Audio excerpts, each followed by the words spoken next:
Hello, everyone, and welcome, all of you. Thank you so much for coming. I'm Diana Rankin, and I love to see you live.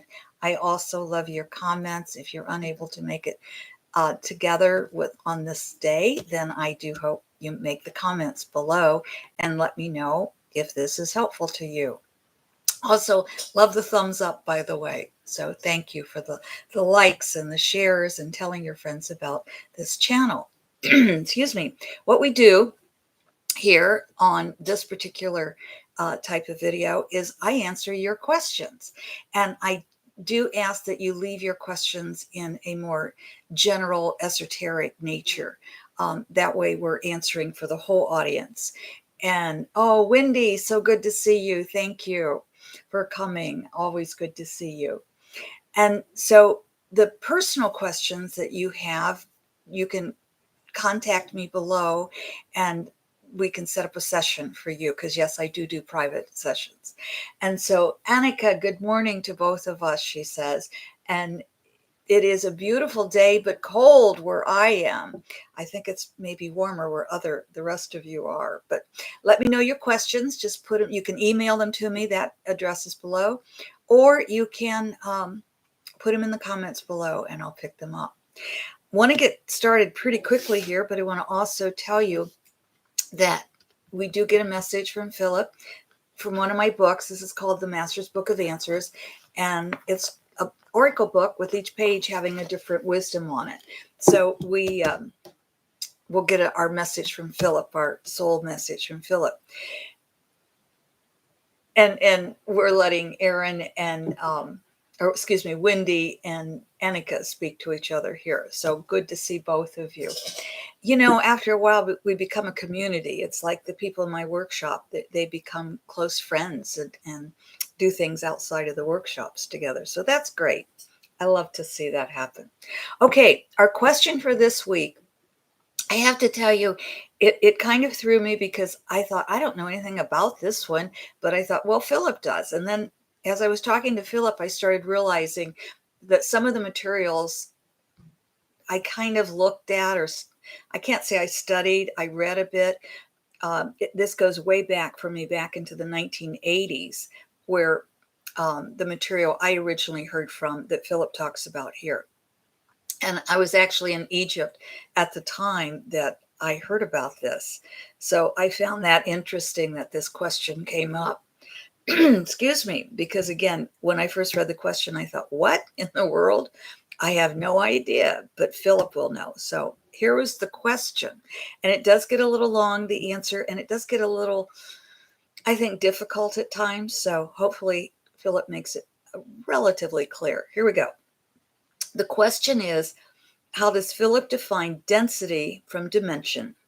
An example, fourth density and fourth dimension.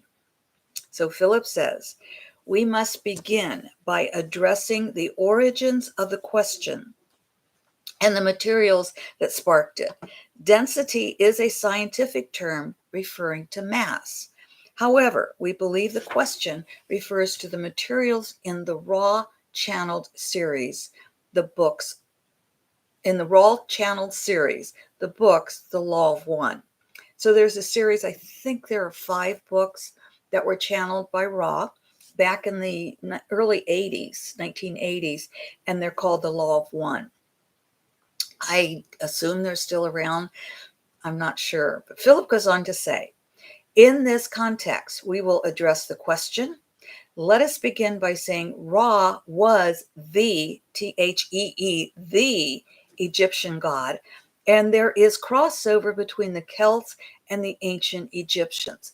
You know, I never knew that, but when I was in Egypt, I kept feeling a deep, deep connection to the Egyptians. In fact, I received 3 marriage proposals when I was there. I was a bit younger than I am now. But it was interesting why I received that, but that's a whole nother story. But 3 marriage proposals from men I never kissed, by the way. And then when I was, after being in Egypt, I was in Ireland for the first time. And I was in a museum. And I was drawn to a back room, a back corner, way back, in a seldom looked at area, I think. And there I saw Egyptian artifacts, and I thought, there's a connection here. I've not really explored it, and I can't really tell you what it's about. Maybe one of these days we'll explore that. But here we go on, because this is about density and dimension. The question also addresses the four, which we take to mean the fourth density and fourth dimension. Often you have heard us speak of different dimensions, which refers to parallel universes where many now experiencing human life have and will be experiencing life. This is quite similar to the other teacher's explanation, the other teacher being the raw materials. It is also similar when we say there is no future or past. All is taking place in the present. This is possible to grasp intellectually. To understand, one must have the experience of time out of time. This should not be brought on through process, but allowed to happen when the student is ready. Once experienced, it will be understood. I have experienced time out of time where everything from other lives is happening at the same time. It's been a while, but I have had those experiences. And I've got to say, I don't have words to describe it. So I understand here what Phillip is saying, that number one, it just happens naturally, that we have to be ready for it to happen. And it's not something that is really explainable in our language. But it, even remembering it, even having experienced it and trying to remember it, it's a different feeling than being in it. And being in that sense of everything happening at once is there's a peace about it. And there's just, well, I don't have the words. So let me just go on with what Phillip has to say. In the materials of Ra, density refers to the human's vibrational rate. There are light densities. Currently, humans are in the third density and moving into the fourth. It is in this area that we are not in full alignment with one another. We do not use the term density, as we do not see humans in density, but rather as the vibrational rate of their choice brought about by thought and action. This is not to deny mass of the human body, but our concern is of a different nature, or shall we say, a different vocabulary. As with the teachings of Ra, the vibration or energy each human puts out will determine the dimension of existence for that human. Where we differ is we believe each human may change, upgrade, if you will, to a higher vibration, and this will affect the whole in mass, but will only add to the whole rather than raise or lower the whole. What we mean by this is that each thought and deed helps to raise or not raise an individual's vibration. That vibration then adds to the collective vibration.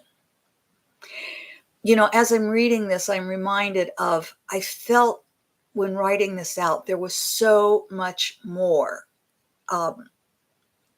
that, as you've heard me often say, the more I learn, I know so little. So what we're hitting here is this, we're just kind of skimming the surface here. Phillip goes on to say, currently, Earth's dimension is in the third dimension. There are those who, through study, intention, thought, and actions of deeds, are raising their vibration. This means they are moving into the fourth, even fifth dimension. This does not mean, however, that everyone in Earth's third dimension will move to Earth's fourth or fifth dimension. Keeping in mind that all is in the present, one can exist in more than one dimension simultaneously. Excuse me. Now, also keep in mind that an individual may exist on third dimension Earth among others in this dimension, while also experiencing the fourth or even fifth dimension. The soul's journey is individual, even though each being's thoughts and actions affect the collective. This being so does not mean the collective will all move into the dimension at the same time. There can and is an en masse movement to higher dimensions, but the en masse does not mean everyone. To move into a higher dimension requires preparation. Without preparation, the human mind may be unable to deal with the revelations of the higher dimensions. Perhaps it would be helpful to define the different dimensions quickly. First dimension has no depth, no width, no up or down. Just imagine a dot, single dot.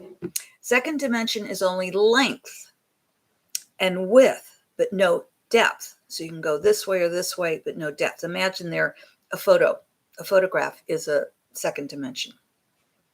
So you can't go up or down. You don't have no depth, so you can't go in or out, but you can go left or right. The third dimension allows you to experience length, width, depth. You can also go up or down, backwards, forwards, and that's the dimension that we live in. In this dimension, the third dimension, we can have a childhood memory, but not experience it as you do in the fourth dimension. Here in the fourth dimension, you grasp that all is in the present, for it is here that you experience your entire life, from birth to death, as being in the now. So in the fourth dimension, seeing what happened at birth and seeing into the what we call the future, we can experience all of that simultaneously as we are here. Now, imagine this when the mind is, imagine experiencing this when the mind is not prepared. It is more than the unprepared mind is able to grasp and would cause harm to the thinking process that allows the human to live in the third dimensional earth. The fifth dimension allows you to experience all your lifetimes at the same time. You can imagine how this could harm the unprepared mind. This is something, by the way, that in I think it was 23 Days, A Celtic Journey, one of my books, that I do talk about this, experiencing that the simultaneous lives, where it's I'm here, I'm here, I'm here, I'm here, and it's all while I'm sitting here in the present. It was a rather fascinating experience to have that. And so that's moving into the fifth dimension. But as Phillip said, if it doesn't happen naturally, if we try to create that, we'll really screw up our minds. So we don't want to try to make it happen. We want to allow it to happen, which means we just need to be in the right frame of mind, I guess. We also wish to address the number of dimensions, as we differ with the 8 mentioned in the raw materials, or dimensions. Ra calls them densities. Earth scientists have discovered 11, and many say 12. More will be discovered. Even as we speak, work is being done on discovering more dimensions. Now it must be noted that we speak of dimensions rather than density because we translate everything in terms of energy. The vibrational rate determines whether something is experienced as solid or non-solid. The higher the vibration, the less mass. Thus, the higher the vibration, the less mass. Thus, the less solid something is. I want to say here, years ago, I was sitting with a teacher and I experienced being able to move through a wall. I saw everything in terms of dots, and those like dots of light, and everything was moving. And the more dense I knew something to be, the closer the dots were moving, and the faster, and it's like the faster they were moving. Whereas, so like a wall would be, whereas air seemed to have, the light seemed much more, not so dense. There was no mass created because it was almost like a reflection of light rather than the actual light. And there was a smoothness about it rather than the zzz, and science may be able to explain that better than I. Phillip goes on to say, as the human raises their vibration via good thoughts and deeds, the less mass of the mind will be experienced. I found that interesting that there he said the less mass of the mind.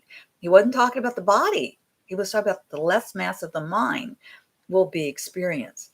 As the mind opens, new dimensions are experienced. As new dimensions are experienced, the more understanding comes. The more understanding of life, the more one will live in love. I've got to read those last two paragraphs because that kind of sums it up for me. And Philip's always very good at the end about summing everything up. So here we go again. As the human raises their vibration via good thoughts and deeds, the less mass of the mind will be experienced. As the mind opens, new dimensions are experienced. As new dimensions are experienced, the more understanding comes. The more understanding of life, the more one will live in love. Whew, that's a lot to absorb. Whew. All right, let's get our soul message for this week, shall we? And what we do is we just flip through until our finger stops. If you heard left, you and I are in sync, into our intuition's in sync. If you heard right, pay attention, because that is a message necessary for you, that you need to hear that. Okay, so on the left, it says promises unfulfilled remain just promises. Promises unfulfilled remain just promises. And if I tie that into today's lessons, I want to say that the promise is of the spirit, the God, the life, the soul, whatever we call, what I call love, whatever we call this sense of spirit. You know, what is life all about? What are we doing here? Is to have the experience. And so we get to experience different dimensions at different times in our life. And we get to experience spirit world as well as human life and who knows what else. But that promise is there. And we don't come in for no reason. We come in to have the experience. And so we come in and we have those experiences. So promises unfulfilled remain just promises. So your promise will be fulfilled. That's a promise. It takes study, it takes work, but there it is. Welcome, Juliet. Happy Friday. Interesting answer to a complex question. She says, thank you. It is a very complex question. And again, I feel we just barely touched the surface. And when I was talking to Philip about this, I had that sense we just barely touched the surface. And yet it's such a complex question and a complex answer. And I think there's a lot more that we get to learn. If you heard right, it is you can have exactly what you want. You may have to work for it, however. You can have exactly what you want. You may have to work for it, however. Those are our soul messages for this week. Well, my friends, thank you so much for your questions. Thank you for coming live. It's always good to see you. Thank you, Wendy and Annika and Juliet. I'm so glad to see you live. And for those of you who couldn't make it live, thank you for being here. Thank you for the questions, and thank you for receiving the love that we send out to you. Thank you. You make my life worth living. You really do. You help a lot, and I hope I'm able to help you some. Hello, Judith. She's sending hearts, as did Annika. Thank you for the love that you all send to me. It matters a lot. I receive that. I don't think life is easy right now. I think that life right now, we're going through this transformation, we're going through this transition, and I think that makes it hard for all of us, especially those of us who are sensitive. In the country where I live, the US, as I think the world knows, we're kind of in a bit of turmoil right now. We'll get through it, but who knows what's on the other side. So my friends, my sisters, my brothers, let's stay in love as much as we can. And believe me, that is not easy for me at all. And I am constantly reminding myself, I'm going to choose love rather than fear. I'm going to choose love over fear because fear just ain't no fun. And so I'm going to choose watching the sunsets and the sunrises over an argument with someone. my choice. I love you all. I will get busy this coming week on the monthly predictions for November, but I want to say, because it's my birthday month, I'm going to have a fabulous month. And I hope all of you have a fabulous month and a fabulous week. Thank you, my friends. Thank you, my sisters. Thank you, my brothers. Bye for now. Got to find the mouse to end the stream here. Thank you.